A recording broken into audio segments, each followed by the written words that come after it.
sa tuwing siya'y may concert sa Mindanao. Pero ang kanyang dance moves, kontrobersyal. Sino nga ba si Elias? May bagong sinasayaw ang buong Pilipinas ngayon. Sa unang tingin, mukhang naughty.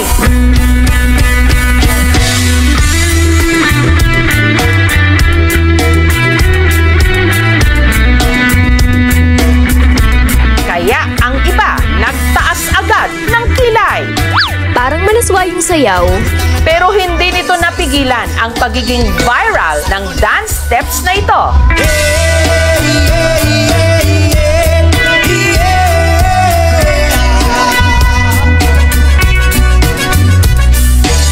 Ito ang signature dance moves ng pinagkakaguluhan ngayon sa mga gigs sa Mindanao. Mag-ingay at say uhahay kay Elias! Si Elias, content creator at band vocalist ng bandang Kalumad. Sa linggong ito, dumayo sila sa Tiboli sa South Cotabato. Ilang oras pa bago ang kanyang set, ang fans, abangers na! Si Elias! Kasi idol namin siya! Kasi ang galing sumayaw! Elias! Oh, hahay!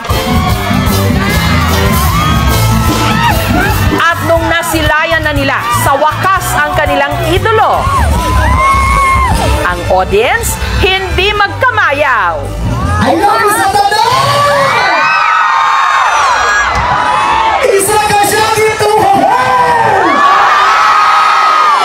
Si Elias patikim ng kanyang dance moves.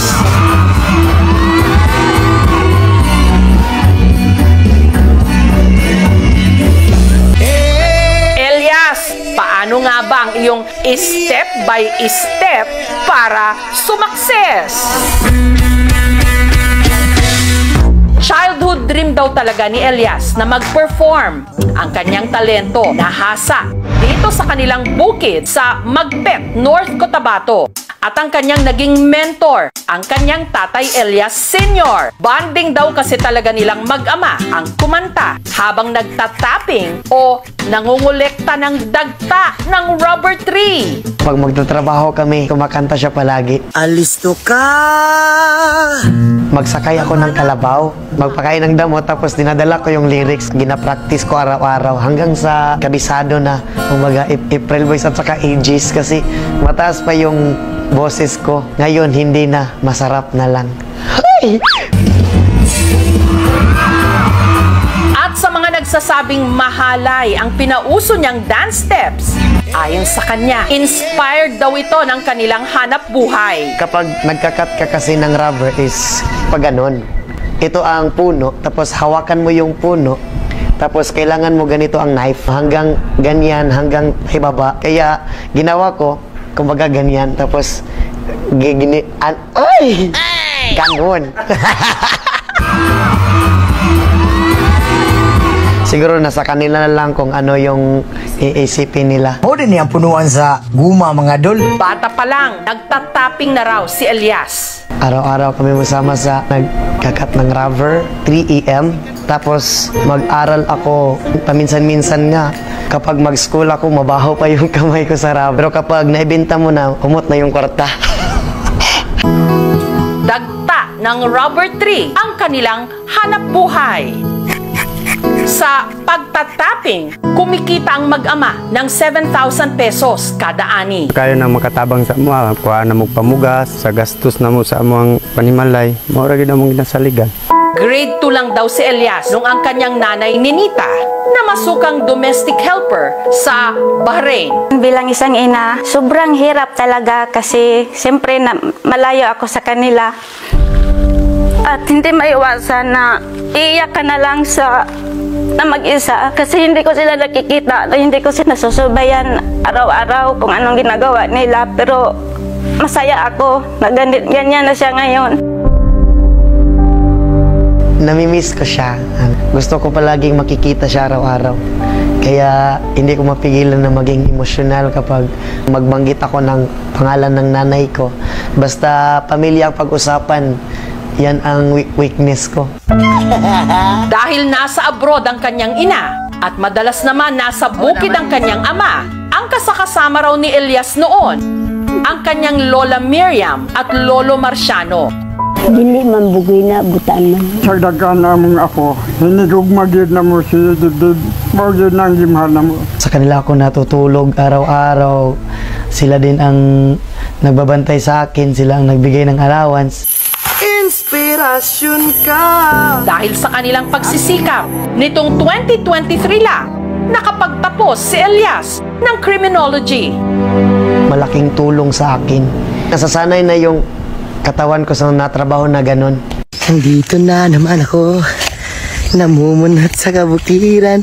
Pero sa halip na maging pulis, sinunod daw niya ang sigaw ng kanyang puso, ang mag-perform.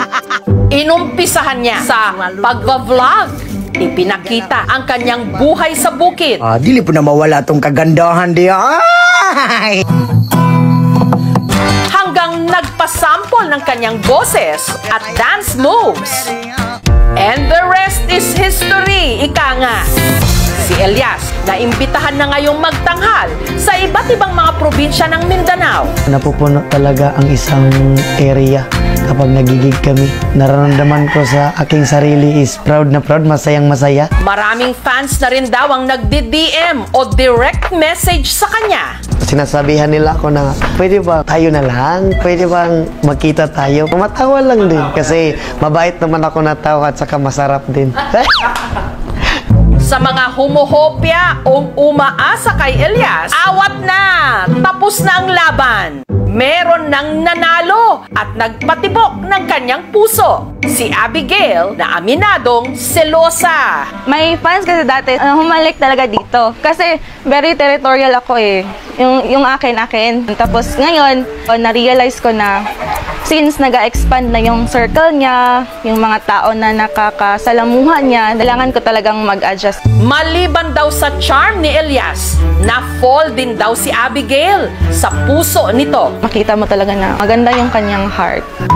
At meron na rin pala silang anghel, si Apollo. Si Elias talaga is super hands-on sa aming anak.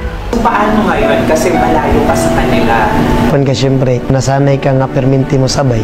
Hangtod niya nabot sa point aing ani, pero okay lang man kay makasabot man pod. Hindi biro yung napagdaanan namin. Ngayon, unti-unti na naming naaabot yung mga sinasabi lang namin dati na, hey, Inches ka, unta ka nang makatugtog ka sa kanang big stage. Pang, uli na. Mingaw na ako ni mo, Pang. Buntag! Kahapon lang, umuwi si Elias ng Magpet para bisitahin ang kanyang pamilya. Kamusta? Nagupiraman ka. Hapit na mong birthday oh. Nakipaglaro siya agad sa kanyang mag-ina na miss na niya. I like it. May laki mong gusto? Agaray! Sinamahan din niya ang kanyang ama na muling mag-tapping sa bukid.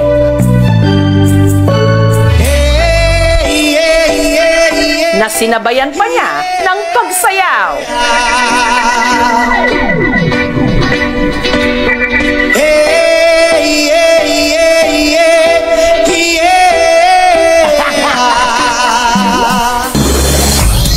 Kinagabihan, diretso naman si Elias sa gig nila sa Cali Fest 2025, Kalinan, Davao City.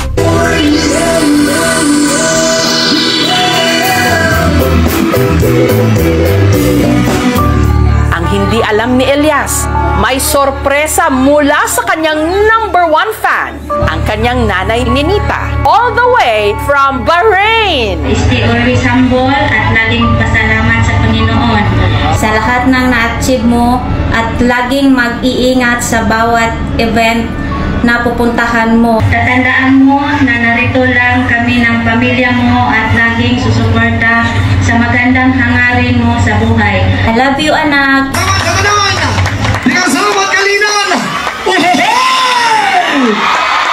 Sa ngayon, hindi ko pala kino-confirm ang sarili ko na sikat ako. Paminsan-minsan din, kinakausap ko rin ang sarili ko. Sikat na ba talaga ako? Kailangan ko pa siguro magsipag para maabot yung pangarap ko. Gusto ko kasing whole world. Uy! Pangarap ko na maka-show kami sa iba't ibang bansa. Pangarap na lang man din ako, lubos-lubosin ko na lang. Lipad, saan ang gusto mo? Patuloy ka lang sa mga pangarap mo. Tama yan, Elias. Pag nangarap ka, taasan mo na at ipakita sa buong mundo ang talento ng Tubong Mindanao.